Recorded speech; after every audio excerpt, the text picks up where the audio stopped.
Ngayong umagang ito, nais kong magbigay ng taus-pusong pagbati at pasasalamat sa ating House Bicameral Panel sa matagumpay na pagtatapos ng isang makasaysayang bicameral conference. This was the first open BICAM in our history. Isang mahalagang hakbang tungo sa mas bukas, mas malinaw at mas mapagkakatiwalaang proseso sa paggawa ng pambansang budget. Binabati ko po si Chairperson Mika Swansing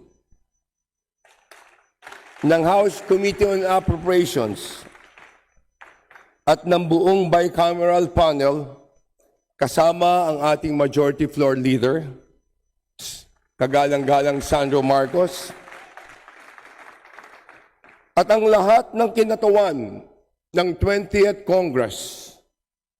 Sa inyong pamumuno at tiyaga, nakapagtapos tayo ng budget na maaaring pagkatiwalaan ng taong bayan.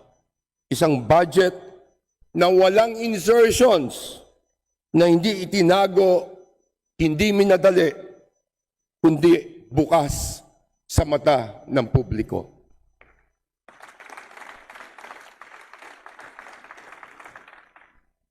This budget is historic, not only because the process was transparent, but because the priorities were very clear. It is a budget shaped by love for the country, a deep understanding of our people's realities, and genuine compassion for our kababayan.